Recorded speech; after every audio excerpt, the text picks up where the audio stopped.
कक्षा 10वीं विषय गणित इकाई 4 द्विघात समीकरण प्रश्नावली 4.4 का प्रश्न क्रमांक 4। क्या निम्न स्थिति संभव है? यदि है तो उनकी वर्तमान आयु को क्या करना है, ज्ञात कीजिए। दो मित्रों की आयु का जो योग दिया है वो है 20 वर्ष है। 4 वर्ष पूर्व उनकी आयु वर्षों में है का जो गुणनफल दिया वो कितना, 48 था। तो इस कंडीशन को हमको क्या करना, इस कंडीशन को अपने को ज्ञात करना। तो सबसे पहले हम मान लेंगे, माना कि क्या, माना पहले मित्र की कौन सी आयु, वर्तमान आयु। माना पहले मित्र की कौन सी आयु, वर्तमान आयु, बराबरी से कितना, x वर्ष। पहले मित्र की वर्तमान आयु बराबरी से कितना, x वर्ष। इसलिए कौन से, दूसरे मित्र की कौन सी आयु, वर्तमान आयु। दूसरे मित्र की कौन सी आयु, हम जानते हैं कि दोनों की आयु का जो योग है वो 20 वर्ष है। तो निश्चित है इसको 20 में से हम घटा देंगे x को। अब अगली कंडीशन में हमको कब की, अगली कंडीशन में कौन सी, अगली कंडीशन में 4 वर्ष कब की, पूर्व की निकालना। 4 वर्ष पहले मित्र की वर्तमान आयु अगर x है तो 4 वर्ष पहले है ना, किसकी आयु, पहले मित्र की आयु।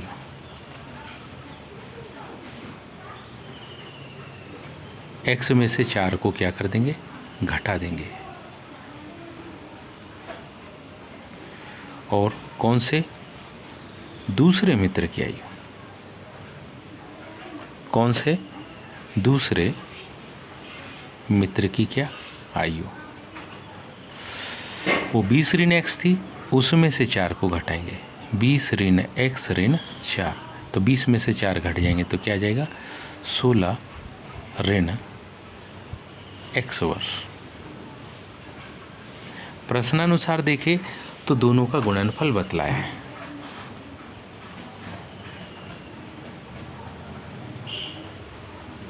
क्या, प्रश्नानुसार का x ऋण 4 और किसका, 16 ऋण x कहा है। इन दोनों का जो गुणनफल है वो 48 था। इन दोनों का गुणनफल कितना था, 48 था। जब अपन इसको हल करेंगे तो हल करने पर जो मान आ रहा है x का 16 ऋण x में क्या करेंगे, गुणा।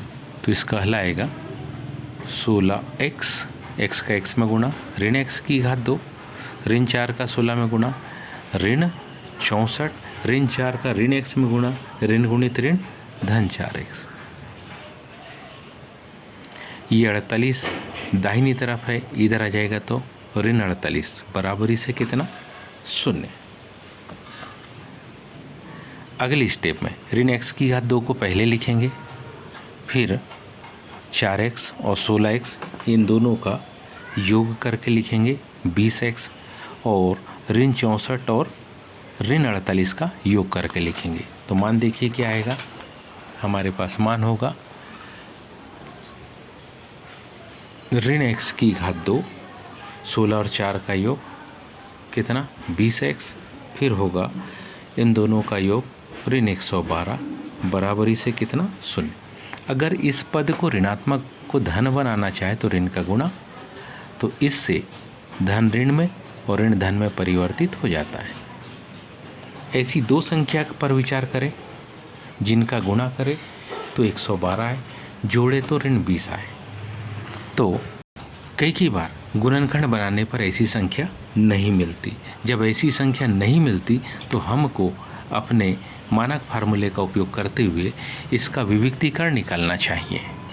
क्योंकि कई बार ऐसा होता है कि इन समीकरणों के मूल वास्तविक होते ही नहीं, उसकी जानकारी आपको विविक्तिकर से मिलेगी। तो सबसे पहले ax की घात 2 धन bx धन c बराबरी से 0, इस मानक समीकरण से हम अपने दिए गए वर्ग समीकरण की क्या करते, तुलना करते।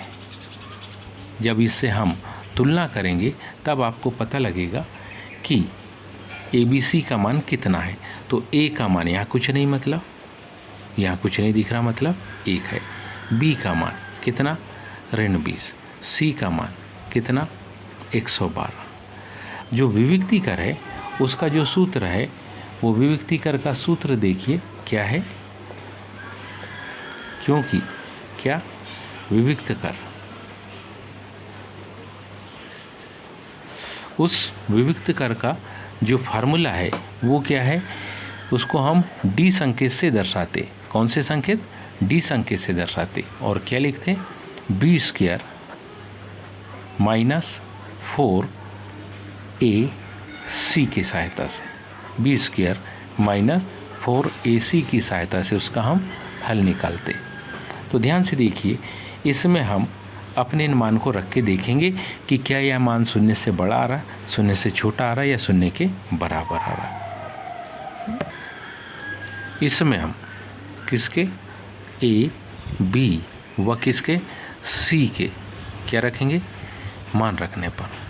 इसमें जब हम A, B और C के मान रखते हैं तो हमको विविक्तिकर का मान यानी D का मान B की घात 2 मतलब ऋण 20 का वर्ग, ऋण 4, A का मतलब 1 और C का मतलब 112।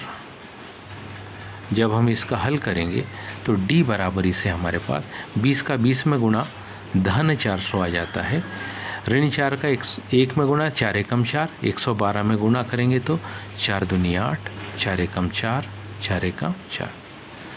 अब ध्यान से देखिए तो हमारे पास जो D का यहाँ मान आ रहा है वो ऋणात्मक आ रहा है। D कैसा है, ऋण 48 है, और D अगर ऋण 48 है मतलब ये तो 0 से छोटा आ गया। तो हम लिख सकते हैं इस प्रकार,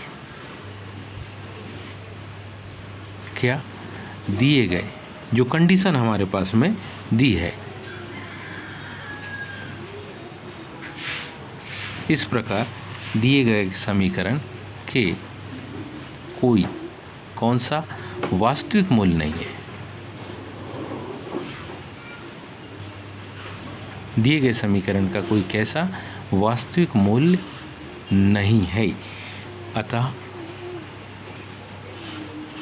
यह यानी कौन सी, जो दी स्थिति है, यह स्थिति संभव नहीं है। उम्मीद है सभी को प्रश्न समझ में आया होगा। आज के लिए इतना ही, शेष कल। धन्यवाद।